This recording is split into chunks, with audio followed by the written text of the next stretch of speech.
नाम में क्या रखा है? अरे नाम में ही तो सब कुछ रखा है। वास्तु की बात मैं करना चाहता हूँ और वास्तु में लोग बोलते हैं कि चीज़ों का डायरेक्शन बहुत मैटर करता है।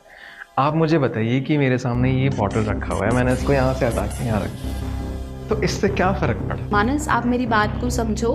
मैं ओपन माइक पे बोल रही हूँ। आज आधे से ज़्यादा खेल आपका साइकोलॉजी का होता है। मुझे कई बार याद भी नहीं होता, हम उस लायक भी नहीं है। ये थोड़ा-सा शायद आपको सिली लगे, पता नहीं कितना ये बिल्कुल। इन्फॉर्मेशन प्राइवेट हो। सिर्फ और सिर्फ 20 साल का बेटा एक्सीडेंट में चला गया। मतलब जितने भी बच्चे पैदा हुए सबको अबॉर्ट करा दिया या मार दिया। बहुत सारे हो सकते हैं जो वास्तु एक्सपर्ट्स होंगे मुझसे नाराज़ होने वाले हैं आज। तो फिर मैंने उसे बोला कि बेटा आपने कोशिश करो, आप नॉर्थ की साइड फेस करके पढ़ना स्टार्ट कर दो। हाँ, तो कई सारे बच्चे मैं बोलना चाह रहा हूँ कि आप नालायक नहीं है, आप गलत दिशा में पढ़ रहे हैं। जो एस्ट्रोलॉजर्स बोलते हैं ना कि आप ये उपाय कर लो चीज़ें चेंज हो जाएंगी, वो भगवान है।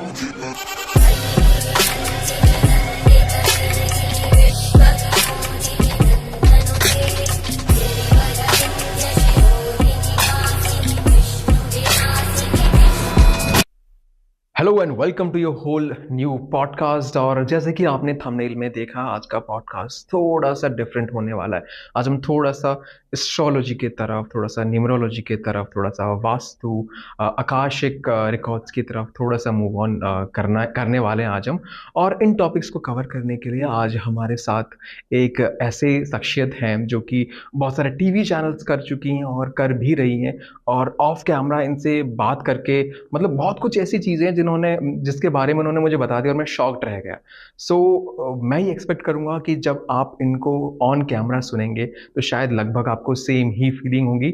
बोलना नहीं चाहूँगा, मैं आपको दिखाना चाहूँगा। तो सबसे पहले मैम का वेलकम करते हैं। Hi ma'am, welcome to our channel. सबसे पहले आप बताइए आप कैसी हैं और आपका हमारा स्टूडियो कैसा लगा? जय माता दी, मैं बिल्कुल ठीक हूँ। स्टूडियो भी बहुत अच्छा है, आप भी बहुत अच्छे हैं। Thank you so much. ऐसा पहली बार हुआ कि वीडियो की शुरुआत में ही अच्छा सा कॉम्प्लीमेंट मिला है।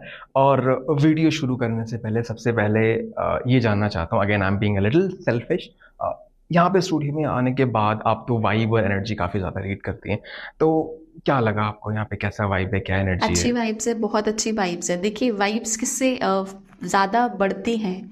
हमारे ऑरा से। अगर हमारा ऑरा अच्छा है तो ऑटोमेटिकली जिस रूम में हम हैं, जिस घर में हम हैं, तो वहाँ की जो एनर्जी है ना कहीं हमारी एनर्जी से रिफ्लेक्ट होकर बढ़ेगी। अगर हमारा ऑरा वीक है, यानी कि अगर मेरा ऑरा ऑलरेडी वीक है, यानी कि मैं लो साउंड कर रही हूँ या मुझे बहुत अनहेल्दी सा फील हो रहा है, तो कहीं ना कहीं कह सकते हैं कि जिस रूम में मैं बैठी हूँ वहाँ की एनर्जी एक क्रॉस कनेक्शन बिठाएगी, तो डेफिनेटली वहाँ की एनर्जी भी लो हो जाएगी। Very true. मतलब ओवरऑल उस इंसान पे डिपेंड करता है कि वो बिल्कुल। एज अ पर्सन क्या ऑरा रखता है, और बिल्कुल। सब कुछ उसी के अकॉर्डिंग आसपास उसके रिवॉल्व होती हैं। हाँ जी। वापस से मेरी क्यूरियोसिटी है ना, जब मैंने आपके बारे में जाना, आपके काफ़ी मैंने वीडियोस देखे, आपके बारे में थोड़ा रिसर्च करा, तो एक आकाशिक रिकॉर्ड्स करके चीज़ें आई और मेरे ना सर से थोड़ी सी वो चीज़ें ऊपर गई, तो मैं वो कवर करना चाहूँगा। सबसे पहले मुझे आप प्लीज़ बताइए कि ये चीज़ क्या होती है, how is this different from astrology, numerology, उनसे कैसे अलग है? देखिए, अगर मैं एस्ट्रोलॉजी, न्यूमरोलॉजी और ये सारी साइंस हमारे पूर्वजों से चलती आ रही है, हमारे ऋषि मुनियों ने हमें दी, और आज हम बहुत सारी चीज़ों को डिकोड करके उसको अपने अपने पैटर्न से डिफरेंट स्टाइल में कर चुके हैं। लेकिन आपको पता है कि जब पहले के टाइम पे आपने कभी सुना हो, आपने कभी कोई प्रोग्राम देखा हो, या आपने महाभारत में भी देखा हो, या आपने किसी भी स्पिरिचुअल जगहों पे देखा हो कि पहले के जो ऋषि मुनि थे ना, वो एकदम से ध्यान में जाते थे और ध्यान में जाके वो आपके बारे में जो भी आपका सवाल होता था उन सभी के जवाब दे पाते थे। तो कैसे दे पाते थे वो? कहाँ जाते थे वो? कैसे वो आपके सोल के रिकॉर्ड्स एक्सेस करके आपको बता सकते थे विदाउट आपका बिना नाम जाने, सिर्फ आपसे एक परमिशन लेके कि आपका मेरा ये सवाल है कि मैं इस बारे में जानना चाहता हूँ कि मेरे को जीवन में इस पर्टिकुलर एरिया में, हेल्थ में, रिलेशनशिप में या बच्चों में, कहाँ पे मुझे एग्जैक्टली क्या प्रॉब्लम आ रही है, क्या रीज़न क्या है उसका। तो हमारे ऋषि मुनि ऐसे ही आंखें बंद करके बोल देते थे ना कि ये कारण है। तो कहीं ना कहीं आकाशिक रिकॉर्ड्स भी इसी तरीके से काम करते हैं। हम एक मेडिटेटिव स्टेट में जाकर हम सभी के जो सोल के रिकॉर्ड्स हैं ना, वो आकाशा में ऑलरेडी रिकॉर्ड हैं। एक आकाशा की एक लाइब्रेरी में हम कह सकते हैं, अगर शॉर्ट फॉर्म में समझाना चाहूँ तो हम सभी कुछ ना कुछ लाइफ के अंदर कृत्य कर रहे हैं। हम डेली, अभी मैं आपके साथ पॉडकास्ट कर रही हूँ, ये भी आकाशा में रिकॉर्ड हो रहा है। हम कहते थे ना, अपने बड़ों से हमेशा सुना होगा आपने कि हमारे सबके ना लेखे जोखा चित्रगुप्त रख रहे हैं, कोई तो रख रहा है ना। तो वो चित्रगुप्त कहाँ है? आकाश में। ट्रू। ठीक है, अगर आपकी सोल इस लेवल की प्योर है, या फिर मैं कहूँगी कि आपका मेडिटेटिव स्टेट उतना अच्छा है, या आपको आपको चीज़ें बहुत जल्दी फील होती हैं, तो डेफिनेटली आप आकाशिक रिकॉर्ड्स को एक्सेस कर सकते हैं। हाँ, आकाशिक रिकॉर्ड्स को खोलने के लिए आपको सामने वाले की परमिशन ज़रूर चाहिए होती है। अगर आप मुझे कोई बोले कि मेरे हस्बैंड के आप रिकॉर्ड्स खोल दो, या मेरी मदर इन लॉ के, बहुत लोग आते हैं आकाशिक रिकॉर्ड्स खुलवाने के लिए, तो मेरा फर्स्ट क्वेश्चन होता है कि जब तक उनकी परमिशन नहीं आएगी, अनटिल अनलेस मैं उनके रिकॉर्ड्स एक्सेस नहीं करूँगी, मैं किसी का अगर डेटाबेस एक्सेस कर रही हूँ, तो कहीं ना कहीं मैं भी अपना कर्म खराब कर रही हूँ। कर सकते हैं लेकिन मैं नहीं करती हूँ। ओके, तो अगेन ये थोड़ा सा शायद आपको सिली लगे, पता नहीं कितना ये बिल्कुल। इंफॉर्मेशन प्राइवेट हो, थोड़ा सा मैं इस वे की तरफ बढ़ना चाह रहा हूँ कि कुछ भी ऐसा एक्सपीरियंस हुआ हो स्पेशली इस लाइन को लेकर, आकाशिक रिकॉर्ड्स को लेकर, कि आपने कुछ सॉल्व किया हो, कुछ अजीब और अनोखा जाना हो, फिर आपने उसको उस पर्सन की हेल्प करी हो। मैं बिल्कुल आपको भी अपना एक लेटेस्ट ही बताती हूँ। मेरे पास एक क्लाइंट आए, मुझे नहीं पता था उनको हेल्थ इश्यूज़ हैं, और बिकॉज एक आकाशिक मैं करने वाले लोग डेली भी करते हैं, बट मैं मतलब रिकॉर्ड्स डेली एक्सेस नहीं करती हूँ, तो मेरा थोड़ा सा वेटिंग पीरियड रहता है, 1 वीक 2 वीक 3 वीक्स का रहता है वेटिंग पीरियड। तो जब उनका टाइम आया, तो जब मैंने रिकॉर्ड्स एक्सेस करे उनके, तो मुझे दिखा कि उनको बहुत पेन है, मतलब पास्ट लाइफ में उन्होंने मुझसे जो क्वेश्चन करा, तो मुझे दिख रहा है पास्ट लाइफ में इनको बहुत ज़्यादा पेन है, और इनको ये पेन अनबियरेबल हो रहा है। तो मैंने उनसे फर्स्ट उस टाइम पे पूछा कि मतलब आपको बहुत ज़्यादा पेन है, और आप ऐसी किसी तरीके से जूझ रहे हैं जिस बीमारी का इलाज बहुत ज़्यादा नहीं है? तो उन्होंने बोला यस। तो फर्स्ट चीज़ यहाँ पे उनकी पास्ट लाइफ में भी ये प्रॉब्लम थी, और करंट लाइफ में भी ये प्रॉब्लम है। बाद में मैंने जब उनका सेकंड क्वेश्चन, उन्होंने मुझे बताया कि मतलब मैम, मतलब मेरे को ये इशू है, तो स्पेसिफिकली इसका क्या रीज़न है? तो मैं जब उनका थोड़ा सा और बैक में गई, इन्होंने 2 मैरिजेस करी, दोनों मैरिजेस सिर्फ इसलिए करी कि हाँ, इन्हें मेल चाइल्ड चाहिए था। मतलब जितने भी बच्चे पैदा हुए सबको अबॉर्ट करा दिया या मार दिया। तो इनका जो स्पैम था वो बिल्कुल गांव वाला एरिया, और वो कहीं ना कहीं साउथ की साइड में मेरे को ज़्यादा दिखे, तो वहाँ की चीज़ें उनसे मैच हुई। तो फिर उन्होंने करंट लाइफ में भी उन्होंने बताया कि उनको साउथ इंडिया बहुत ज़्यादा अट्रैक्ट करता है, उनकी ईटिंग हैबिट्स भी वैसी हैं। और मतलब देखो, आपका जो कनेक्शन है ना पास्ट लाइफ का, वो आपके प्रेजेंट लाइफ से कहीं ना कहीं मैच होगा ही होगा, 101% होगा। आप देखते कई लोग नॉर्थ इंडियन होने के बाद भी आपका कोई ना कोई फ्रेंड मतलब बिल्कुल अलग कल्चर से आपको मिल जाता है। हाँ, तो आपका उसके साथ मेल कैसे है? तो कहीं ना कहीं आपके पिछले जन्म के कर्म हैं, आपका उसके साथ कोई ना कोई सोल के रिकॉर्ड्स हैं, तभी आपका वो प्रेजेंट लाइफ के अंदर हम कह सकते हैं कि आपके साथ एनर्जी एक्सचेंज कर रहा है। तो इन्होंने बहुत सारे मतलब बच्चों को, मैं अब फिर कहानी पे आती हूँ, भटक जाएंगे नहीं तो कहीं ना कहीं मतलब इनका फिर मैंने देखा अबॉर्शन इन्होंने बहुत सारे करवाए, मतलब मुझे नहीं दिखा कि मतलब इन्होंने कोई बच्चा इनका बचा है, और दूसरी बार ये तीसरी शादी को भी मूव हुए, उसके बाद इनको हेल्थ इश्यूज़ बहुत ज़्यादा आने लगे, और प्रेजेंट लाइफ में मेरे को इन्होंने नहीं डिस्क्लोज़ किया था कि इनको बेबी नहीं है, और इनकी मैरिज को 10 ईयर्स से प्लस हो गए, इनको बेबी नहीं है अभी भी, और वो बेबी के लिए ट्राई कर रहे हैं, और इस पास्ट करंट लाइफ में उनको एड्स है। तो कर्मा कहाँ पे आके हिट हुए? यहाँ पे। ये सब कुछ आपके रीडिंग जो आप कर रही हैं अपने आप ही आपको ज्ञात हो रहा है, उन्होंने कुछ बताया नहीं अभी? नहीं, बिल्कुल भी नहीं। तो मुझे जो चीज़ें दिखती हैं मेडिटेटिव स्टेट में जाने के बाद, तो वो मैं बोलती हूँ। उस टाइम पे मेरी आंखें बंद रहती हैं, मुझे कुछ बोलने के बाद, अगर आप बोलोगे ना स्टेट से आने के बाद आपने शिवानी क्या बोला, तो मुझे कई बार याद भी नहीं होता। क्लाइंट मुझे बोलता है कि मैम आपने ऐसा बोला था, और ये बात सच है। ये आता कैसे, मतलब शुरू कैसे हुआ ये सब चीज़ें आपके साथ कि ये पावर? शुरू कुछ नहीं होता इसमें। देखिए, अगर आप ध्यान बहुत अच्छा कर सकते हैं, अगर आपको मेडिटेशन बहुत अच्छी लगती है, ठीक है, और इसमें कुछ भी नहीं है, इसमें एक प्रोसेस है। कुछ प्रेयर्स मैं बोलती हूँ, ठीक है, जब हम आकाशिक रिकॉर्ड्स ओपन करते हैं, कुछ प्रेयर्स मैं बोलती हूँ, उसके बाद मैं उस स्टेट में जाती हूँ, उसके बाद क्लाइंट्स मुझसे जो क्वेश्चन करते हैं उनके मैं आंसर करती हूँ, कोशिश करती हूँ, और उसके बाद हम रिकॉर्ड्स को क्लोज कर देते हैं। मैं किसी के भी रिकॉर्ड्स ऐसे ही नहीं छोड़ सकते, ठीक है। तो बात करने के बाद, उसके क्वेश्चंस कंप्लीट करने के बाद हम रिकॉर्ड्स को बंद भी करते हैं। आपने थोड़ा सा पास्ट लाइफ के बारे में सुना, बताया मुझे, और जब हम पास्ट लाइफ के बारे में बात करते हैं ना, तो एक टर्म को 2-3 वर्ड्स को एक साथ बोला जाता है, पास्ट लाइफ रिग्रेशन। इसका मतलब क्या बनता है, मतलब रिग्रेशन, पास्ट लाइफ? आप पास्ट लाइफ रिग्रेशन में आप अपनी पास्ट लाइफ को जाकर खुद एक्सपीरियंस करेंगे।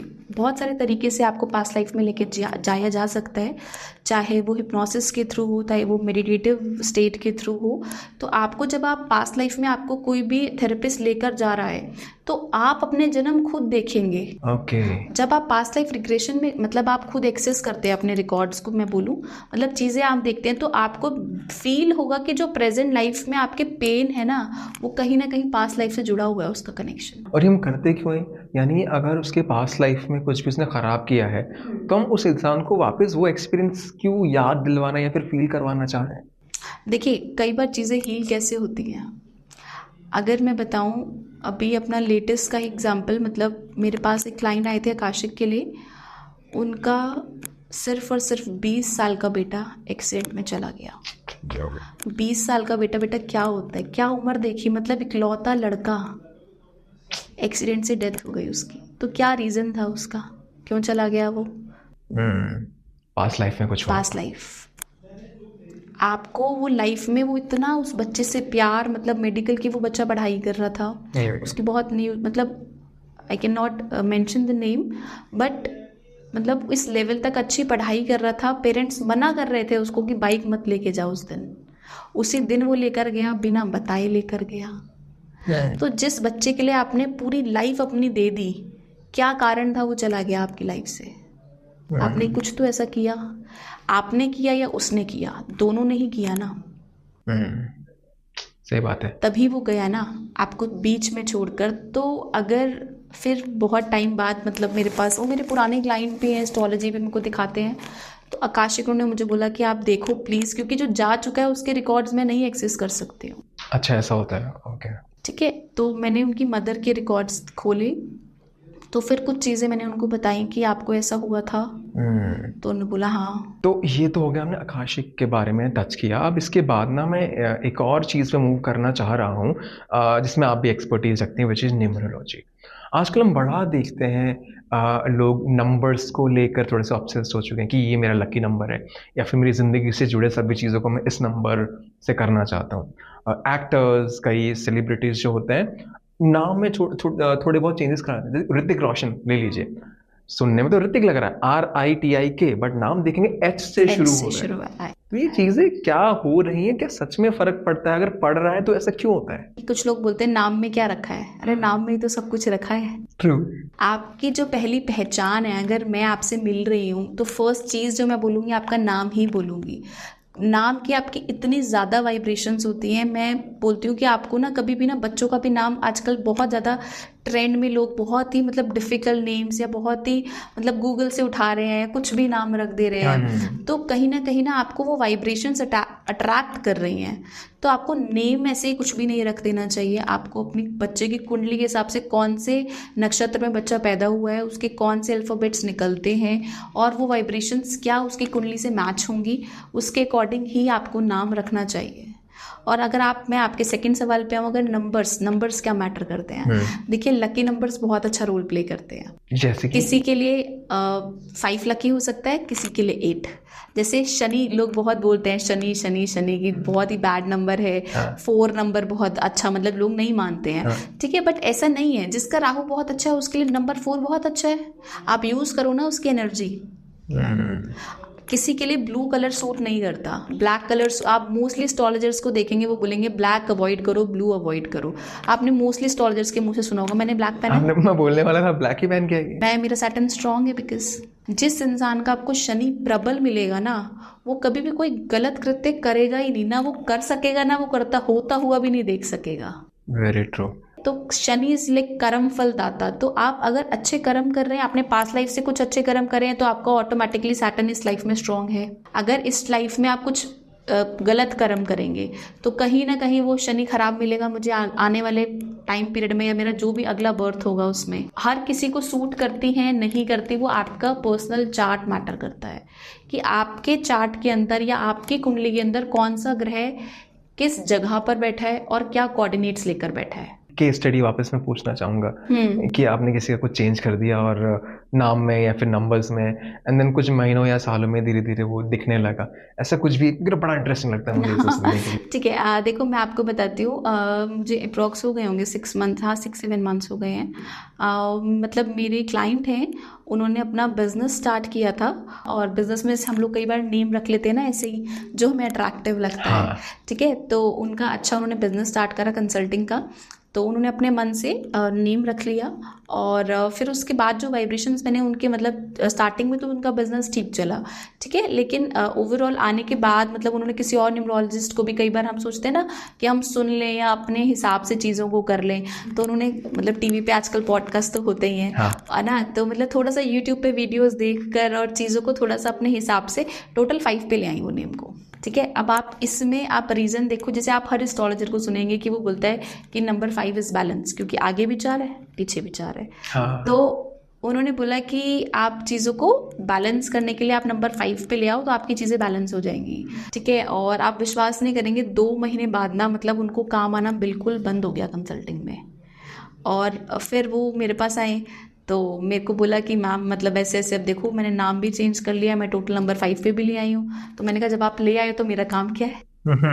तो फिर बोलते कि नहीं आप बताओ प्लीज़ क्या करूँ, मतलब जिसकी वजह से मेरी चीज़ें थोड़ी सी ठीक हो जाएं। ठीक हो जाए। सब चीज़ें हर किसी के लिए नहीं बनी है। फिट नहीं होती है। तो फिर उनका चार्ट तो मुझे ऐसे याद भी था, तो फिर मैंने चीज़ें एनालाइज करी, चार्ट के हिसाब से भी एनालाइज करी। उनकी डेट ऑफ बर्थ में भी ऑलरेडी 5 2 बार आ रहा था। ठीक है, फिर उन्होंने 5 की एनर्जी ऐड कर दी। ठीक है, और उनका कुंडली के हिसाब से बुध अच्छा है ही नहीं। बुध के जो कोऑर्डिनेट्स आ रहे हैं नाड़ी के पॉइंट से, वो 6 8 12 आ रहा है। तो उनको उन्होंने 5 नंबर पे वो लेकर आ गए ऑटोमेटिकली। और आपका जो बुध स्ट्रांग होगा तभी जब आपका बिजनेस आएगा। बुध कहीं ना कहीं रिप्रेजेंट करता है आपके बिजनेस को, आपकी वाणी को। तो उनका बुध ऑलरेडी वीक था, नंबर 5 पे लेकर आके चीज़ें खराब कर ली। उनको 2 महीने से काम नहीं आ रहा, जो काम आ रहा था पेमेंट, मतलब सब कुछ उनका एकदम ऐसा हो गया, बिल्कुल वैनिश। तो फिर मैं उनकी सारी चीज़ें 4 पे लेकर आई। अब आप बोलोगे 4 नंबर तो राहु का है, तो राहु तो सूट नहीं करता, लेकिन उनकी कुंडली के हिसाब से राहु बहुत अच्छा था, उनके 11th हाउस में राहु है। ठीक है, अब आप विश्वास करोगे, मतलब इस बात को मुश्किल से 6 महीने हुए होंगे, अप्रॉक्स 6 महीने का काम हुआ है। और उनका काम, मतलब उनके पास ऐसे बिग 4 क्लाइंट्स आ गए हैं जिनके लिए वो रिक्रूटमेंट कर रहे हैं। नाइस। Things change. आप सोच रहे हो कहाँ पे इम्पैक्ट करता है, और सभी के लिए बोल रहे हो। हम सोचते हैं ना कि यार हम किसी को भी सुन लें या अपने ऊपर इम्प्लीमेंट कर लें, तो अगर आप ऐसा करोगे तो आप एक डॉक्टर, अगर एक हार्ट का डॉक्टर है तो उसकी स्पेशलाइजेशन है। अगर आप गूगल से दवाई खा लोगे ना निकाल के, तो कहीं ना कहीं वो आपको हैम्पर कर सकती है। ये नहीं कहूँगी आप मुझे अप्रोच करें, आप किसी को भी अप्रोच करें, लेकिन आप वाइसली डिसीजन लें। जब आप किसी भी चीज़ को रख रहे हैं, खोल रहे हैं, कुछ स्टार्ट कर रहे हैं, तो उसका जितना अच्छा आप पॉजिटिव इम्पैक्ट ले सकते हैं अपनी लाइफ के अंदर, तो ज़रूर लें। आप ना जब जब अभी शनि की बात कर रहे थे, राहु की बात कर रहे थे, थोड़ा बहुत एस्ट्रोलॉजी साइड है इफ आई एम नॉट हाँ रॉन्ग। बिल्कुल बिल्कुल। इसको लेकर ना एक हमेशा से मुझे डाउट रहा है। हम इसको राशि बोलते हैं शायद, जो सिंह हो गया, तुला हो गया। तो मैं उड़ीसा से बिलोंग करता हूँ, तो हमारे ना पत्री होती है, मतलब एक एक पत्ता होता है सच में, उसमें गाड़ कर लिखा जाता है, प्रॉपर इनग्रेव्ड होता है। तो उस हिसाब से मेरी जो राशि आई वो लियो आई, यानी सिंह राशि। ठीक है। लेकिन जब मैं शहर आया, दिल्ली में आया, यहाँ पे मैंने एक अलग कल्चर देखा। यहाँ पे लोग मंथ के हिसाब से मुझे बोलने लगे कि भाई तू दिसंबर बॉर्न है तो सैजिटेरियस है। तो मतलब ये कैसे अलग अलग तरीके क्यों हैं, और अगर दोनों ही सही तो नहीं हो सकते ना? तो मैं वो बताती हूँ। डाउट है। देखिए, आप जो मंथ के हिसाब से जो आप कैलकुलेट कर रहे हैं, that is your modern astrology, जो फॉरेनर्स आप देखेंगे वो अप्लाई करते हैं। अच्छा। ठीक है, और आपके जो आपके जहाँ पे भी आप बॉर्न हुए हैं, वहाँ पे जो आपकी राशि लिखी गई होगी वो आपकी चंद्र राशि है, यानी कि आपका मून साइन। उस टाइम पे चंद्रमा कौन सी राशि में था, that is your moon sign. तो आपको चंद्र राशि ही फॉलो करनी चाहिए। आपको ट्रेड्स मिल सकते हैं थोड़े बहुत, लेकिन अगर आपको पूरा अपना लाइफ टाइम जो चीज़ें फॉलो करनी है, वो आप सिंह के हिसाब से ही करेंगे। ओके। दूसरा सवाल मेरा ये है कि हम ये सब जो चीज़ें, हालांकि आपको बहुत सिली लगेगा, मेरा बेसिक मानना है कि अगर हम सब कुछ अच्छा कर रहे हैं, दूसरों का बुरा नहीं चाह रहे हैं, लाइफ में सब कुछ, you are a positive person, तो सब कुछ अच्छा होना चाहिए। इस फील्ड का, एस्ट्रोलॉजी का, न्यूमरोलॉजी का, वास्तु, वैदिक, इन सब की हमें क्यों ज़रूरत पड़ती है? ऐसा वो क्या कर रहे हैं हमारी ज़िंदगी में? देखिए, हर चीज़ का ना अपना महत्व होता है। जीवन के अंदर कुछ भी चीज़ ऐसे नहीं है। अगर हमें नॉर्मल लाइफ बितानी है ना तो ठीक है, जब तक चल रही हैं चीज़ें चलेंगी, लेकिन जिस दिन आप बीमार हुए ना, जिस दिन घर के अंदर प्रॉब्लम आई, तो आप डॉक्टर के पास भी जाओगे। जिस दिन घर में लड़ाई हुई आप पुलिस वाले के पास भी जाओगे। जिस दिन और ज़्यादा लड़ाई होगी तो कोर्ट कचहरी भी जाओगे, ठीक है। और जब कुछ सॉल्यूशन नहीं मिलेगा तो एस्ट्रोलॉजर के पास भी एंड जाओगे। में ऑप्शन रखा हुआ तो हर चीज़ का सही समय आता है, ठीक है। अगर मैं कहती हूँ कि आपको उसके पास ना जाना पड़े, ये सब चीज़ें ना हो, तो आप छोटी छोटी बेसिक सी रेमेडीज़ आप कुछ फॉलो करते रहिए। देखिए, जो लाइफ के अंदर इवेंट होना है ना वो तो होगा, उसे बदल तो कोई एस्ट्रोलॉजर सकता नहीं है। जो एस्ट्रोलॉजर्स बोलते हैं ना कि आप ये उपाय कर लो चीज़ें चेंज हो जाएंगी, वो भगवान है। ऐसा नहीं होता, ऐसा नहीं होता, सिर्फ गुरु के हाथ में है आपके। गुरु आपको कोई चीज़ ब्लेस्ड कर दे खाली, तभी कोई चीज़ एकदम से मिराकल हो सकता है, अदरवाइज बहुत डिफिकल्ट है। हाँ, लेकिन जो इवेंट होना है उसको कम या ज़्यादा करा जा सकता है। यानी कि जैसे आपको सर दर्द बहुत ज़्यादा हो रहा है तो आपने डिस्प्रिन ले ली, ठीक है। तो कई लोगों को जब ज़्यादा पेन होता है तो डिस्प्रिन भी काम नहीं करती है। हाँ। तो लेकिन उसका थोड़ा सा पेन तो कम हो गया ना, तो पेन को हम कम ज़्यादा कर सकते हैं। अभी आप यहाँ पे बैठिए, मैं ये मौका नहीं गंवाना चाहूँगा। आप एक्सपर्ट हैं, बाकी लोग हैं नहीं, तो हमें इस चीज़ की समझ नहीं होती है कि कौन जेन्युइन इंसान है, किसके पास से हमें सही रास्ता, सही सोल्यूशन मिलेगा। क्योंकि ज़्यादातर आज लोग ना डर का इस्तेमाल करने लगे हैं आपसे पैसा छापने के लिए।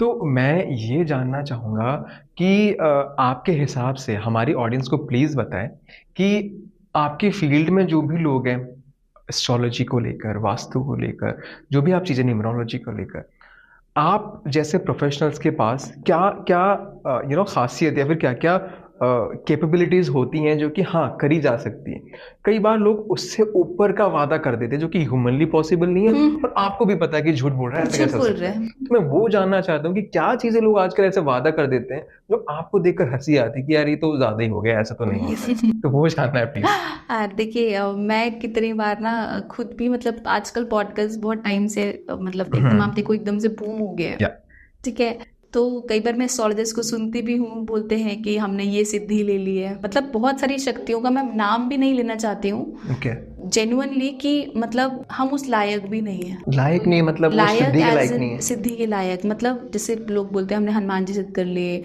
हमारे पास माता रानी है, या बहुत सारी सिद्धियाँ, मतलब अनगिनत बोल रहे हैं। आप सुनो, ये कैसे पॉसिबल हो सकता है? आप क्या भगवान की इतनी सी एनर्जी भी ले सकते हैं? वो आपके सामने भी आ गए ना, आप आंखें भी नहीं खोल पाओगे। आप कैसे, आपके इतने मानव शरीर के अंदर कैसे आप कितनी सुप्रीम पावर को आप झेल सकते हो, जिसने ये सृष्टि बनाई? और क्या वो पावर आप ही के शरीर के अंदर आएगी? आपने किया गया, और अगर आपके अंदर आ गई है तो आप उस लालच में पड़ोगे नहीं कि मैं सामने वाले से 50,000 निकलवा लूँ इस पूजा के नाम पे, या मैं लाख रुपया निकलवा लूँ। मैं ओपन माइक पे बोल रही हूँ। अगर आपको ऐसा लगता है ना कि जो बोल रहा है मेरे पास सिद्धियाँ हैं बहुत सारी, या मैं आपको ये बच्चा नहीं हो रहा, आपका बिजनेस नहीं बढ़ रहा, या मैं आपको ऐसी पूजा करवा दूंगा कि चीज़ें हो जाएंगी, दावा कर रहा है, तो कहीं ना कहीं मेरे हिसाब से वो चीज़ें, आप अपना माइंड लगा के सोचो। आई कलयुग चल रहा है मानव, यहाँ पे ऐसा कोई भी नहीं है जो समझदार नहीं है, सब समझदार है। अब आंखों पर पट्टी बांधनी है या उतारनी है वो हमारे हाथ में है। तो ये बहुत अनोखा इंसाइट था मेरे लिए। अब इसके बाद क्योंकि समय आपके पास बहुत कम है और बहुत सारी चीज़ें पूछने के लिए, तो मैं फटाफट जंप कर रहा हूँ मेरे अगले सवाल की तरफ। वास्तु की बात मैं करना चाहता हूँ, और वास्तु में लोग बोलते हैं कि चीज़ों का डायरेक्शन बहुत मैटर करता है। आप मुझे बताइए कि मेरे सामने ये बॉटल रखा हुआ है, मैंने इसको यहाँ से हटा के यहाँ रख दिया, तो इससे क्या फ़र्क पड़ा? देखिए, स्पेसिफिकली अगर मैं बॉटल की बात करूँ ना मानव, तो इतना फ़र्क नहीं पड़ने वाला। आप बॉटल कहीं पे, बिल्कुल बेसिक सी चीज़ है, आप बॉटल क्या, कॉम क्या। लेकिन अगर आप स्पेसिफिकली, अगर मैं बोलूँ कि हमारे पर्सनल, हमारे को क्या इफ़ेक्ट कर सकता है, कहीं ना कहीं आपका सवाल ये है। तो देखिए, अगर आपकी दशा ठीक चल रही है, आपकी दिशा थोड़ी हिली भी हुई है ना, तो चल जाएगी गाड़ी। दशा खराब है यानी कि आपका टाइम पीरियड कुंडली के हिसाब से भी खराब है, और आपके घर की दिशाएं भी हिली हुई हैं, यानी कि आपने नॉर्थ में साउथ का सामान रख दिया, साउथ में वेस्ट का रख दिया, चीज़ें आपके ऊपर नीचे हो गई हैं, कमरे के, घर के हिसाब से भी। तो कहीं ना कहीं चीज़ें आपको और ज़्यादा फायर बैक करेंगे। तो हमने जब ये स्टूडियो का सेटअप किया था, थोड़ी बहुत चीज़ें हमने फॉलो की है, बाकी मोस्टली चीज़ें हमने कैसे भी रख दिया है। कोई प्रॉब्लम नहीं है, नॉट एट ऑल, बिल्कुल मत घबराओ। बहुत सारी चीज़ें ना, मतलब जैसे आपने नॉर्थ के हिसाब से रखी, साउथ के हिसाब से, कलर के हिसाब से रखी, तो मैं सभी के लिए ये बोलती हूँ, आप अगर चीज़ें आपको हैम्पर करेंगी बहुत पॉइंट के बराबर, उससे ज़्यादा नहीं करेंगी। आपका बहुत बड़ा काम है, आपका फैक्ट्री चल रहा है, ठीक है, या बोलूँ मतलब स्पेसिफिकली अगर आपका टॉयलेट ट्रीट है, आपका किचन ट्रीट है, तो चीज़ें आपकी मेरे हिसाब से बैलेंस है। ऊपर नीचे हम डायरेक्शन बदलते रहते हैं घर के अंदर, हम एक ही डायरेक्शन में तो हर कोई नहीं सोता, कई बार मुझे ऐसा लगता है आप ऊपर नीचे हो जाते हैं, ठीक है, या आप एक ही जगह पे तो नहीं कॉन्टिन्यूसली अपना पूरा दिन निकालते हो।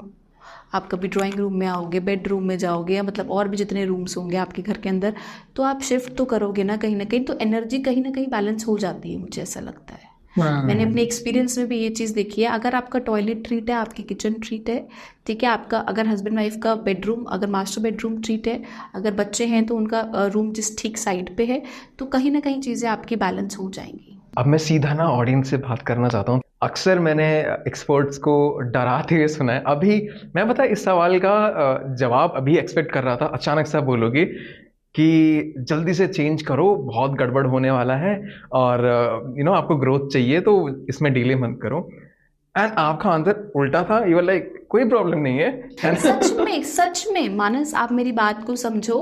देखो, आज आधे से ज़्यादा खेल आपका साइकोलॉजी का होता है। अगर आप दिमाग से शांत हो ना बेटा, और आपका टाइम ठीक चल रहा है, तो वास्तु आपको सिर्फ और सिर्फ बहुत सारे हो सकते हैं जो वास्तु एक्सपर्ट्स होंगे मुझसे नाराज होने वाले हैं आज, कहीं ना कहीं उनका बिजनेस थोड़ा सा, आई एम श्योर होंगे, लेकिन मैंने पर्सनल एक्सपीरियंस यही देखा है कि चीज़ें आपको बहुत थोड़े लेवल तक अफेक्ट करती हैं। तो वास्तु को लेकर कोई हमारे पास ऐसे केस है कि किसी इंसान ने किसी इसका डायरेक्शन चेंज कर दिया हो और उससे उसकी जिंदगी में फर्क पड़ा हो, या फिर चेंज ना करने की वजह से, या फिर गलत डायरेक्शन में लगा देने की वजह से, तो ऐसा कुछ है? मेरे मतलब रिलेटिव या क्लाइंट समझ लीजिए, उनके रेफरेंस से आए थे, और इनका बच्चा बिल्कुल भी पढ़ता नहीं था, ठीक है, मतलब वो मेडिकल की पढ़ाई कर रहा है, वो मेडिकल कह रहा है मैं छोड़ दूंगा, मतलब लास्ट सेमेस्टर उसका बचा हुआ है लड़के का, और मतलब पेरेंट्स करोड़ों में लगा चुके हैं, वो कह रहा है पढ़ूंगा नहीं। तो पहले उन्होंने मुझे कुंडली दिखाई, तो मैंने एस्ट्रो वास्तु के अकॉर्डिंगली फिर उसको चीज़ें गाइड करी। तो फिर मैंने उसे बोला कि बेटा आपने एक कोशिश करो, आप नॉर्थ की साइड फेस करके पढ़ना स्टार्ट कर दो।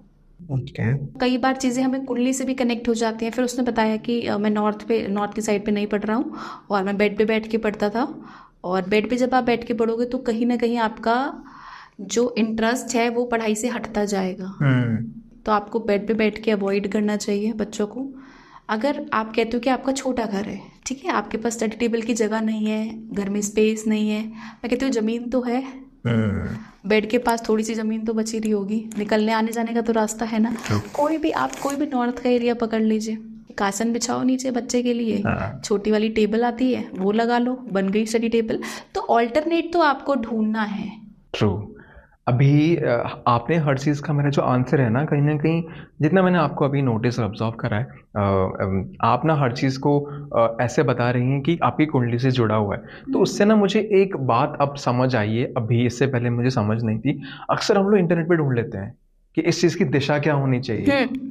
आपके अकॉर्डिंग यार ऐसे सब कुछ फिक्स नहीं होता है। उस इंसान आपके लिए वो दिशा कितनी महत्वपूर्ण है वो मैटर करता है, ठीक है, आपको उस दिशा के कौन से देवता है, या आपकी कुंडली में वो प्लैनेट कैसा बैठा हुआ है, वो चीज मैटर करती है ना। अभी इस बच्चे की बात कर रहे थे, तो जब इसने डायरेक्शन वगैरह चेंज करा तो हाँ परफेक्ट MBBS हो गई है इसकी। हाँ, तो कई सारे बच्चे मैं बोलना चाह रहा हूँ कि आप ना लायक नहीं है, आप गलत दिशा में पढ़ रहे हैं। मे बी आपको कुछ वास्तु का चेक करवाने की जरूरत है। अगर आप अपना 100% देने की कोशिश कर रहे हैं फिर भी शायद कुछ भी नहीं हो पा रहा है। कुछ भी नहीं। अगर देखो, अगर आप एजुकेशन की बात कर रहे हो तो मैं सभी को बोलती हूँ आप गणेश जी की आराधना ज़रूर करें। जितने पढ़ने वाले बच्चे हैं वो त्राटक ज़रूर करें, ठीक है, वो अपनी जीभ को तालू पे लगा कर, तालू बोले तो ऊपर की तरफ लगाकर ओम का जैसे भवरा करता है, हाँ, ओम पे मुझे ओम या सवाल है। भवरा, हाँ, ठीक है, आप साउंड करना स्टार्ट करें। मैं कहती हूँ आपका कंसंट्रेशन हिलेगा नहीं। मैं तो अभी तक पढ़ रही हूँ। हाँ मैम, ये ओम का क्या है? मैंने बड़ा सुना है कि ओम में बहुत वाइब्रेशन है, तो कुछ आपके पास है मुझे बताने के लिए? वाई ओम? अगर मैं बात करूं कि ओम क्या है, तो ओम में ही सब कुछ शुरू है और ओम में ही सब कुछ अंत है। आप जितने भी आपको बड़े मंत्र दिखते हैं, बहुतों की शुरुआत ओम से ही होती है। अगर आप त्रिदेव को मानते हो तो आपको ओम को भी मानना पड़ेगा। ओम बहुत ही पावरफुल है, और आप कभी भी आपने देखा हो कि ओम क्या है, तो वो एक ऐसी वाइब्रेशन है ये ऐसी साउंड है जो अंदर मतलब हमारे यूनिवर्स के अंदर से निकली है। जब त्रिदेव बने तो कहीं ना कहीं ये साउंड उत्पन्न हुई। और जब बच्चा रोता है मतलब बच्चा पैदा होता है तो वो भी करके ही पैदा मतलब बाहर आता है। मैम अब बहुत सारे मेरे पर्सनल डाउट्स थे और मैंने वो क्लियर कर दिया है आपसे पूछकर, और मुझे ये भी पता है कि लोगों को बहुत सारे डाउट्स होंगे। Do let me know in the comments, आपके जो भी डाउट्स वगैरह होंगे वो कवर करने के लिए मैम को हम फिर से बुलाएंगे। और वीडियो को मैम ख़त्म करने से पहले ये सब चीज़ें बहुत पर्सनलाइज होती है, मुझे इस बात की तो अभी समझ आ चुकी है। कुछ भी जनरल और बेसिक सभी लोगों के लिए बताना चाहेंगे उनकी है ना अच्छे ग्रोथ और अच्छे फ्यूचर के लिए? देखिए मानस, अगर आप लाइफ में अच्छी ग्रोथ चाहते हैं ना तो आप किसी और की ग्रोथ में ज़रूर मदद करें। वेरी वैलिड ठीक है। पॉइंट। हाँ, और मैं सभी के लिए बोलती हूँ, चाहे वो इस प्रोफाइल के अंदर किसी भी प्रोफाइल के अंदर है, अगर आप किसी के लिए इतनी सी भी हेल्प करेंगे ना तो यूनिवर्स आपको पे बैक करेगी, वो भी डबल। आज नहीं तो कल, जिस दिन आपका सही समय आएगा ना तो डेफिनेटली चीज़ें आपके हक में होंगी। Very true. फिलहाल मैं तो बहुत ज़्यादा लकी हूँ, मेरे पास मैम का कॉन्टैक्ट है, व्हाट्सएप नंबर है, ईमेल आईडी है, इंस्टाग्राम है, मैं तो पर्सनली कॉन्टैक्ट कर लूँगा।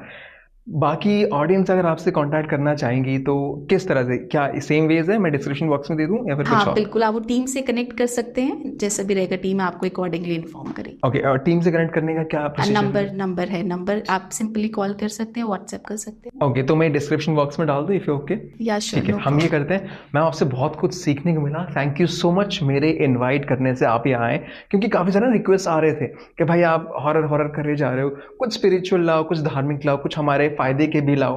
तो लीजिए, आपके फ़ायदे के हमने चीज़ें आपको पहुंचा दी और इसको भरपूर प्यार दीजिए, वरना आप फिर बोल रहे हैं कि फ़ायदे की चीज़ कराइए लेकिन प्यार नहीं मिल रहा, there is no point saying it. और ऑन दैट नोट मुझे लगता है मैम हमें वीडियो को ख़त्म करना चाहिए। Thank you so much for being here. Video अच्छी लगी है तो मेक श्योर वीडियो को लाइक कर रहे हैं, वीडियो को शेयर कर रहे हैं, चैनल पे नए हैं तो सब्सक्राइब करके ज़रूर जाएं। Thank you so much for watching and that's a wrap on this video.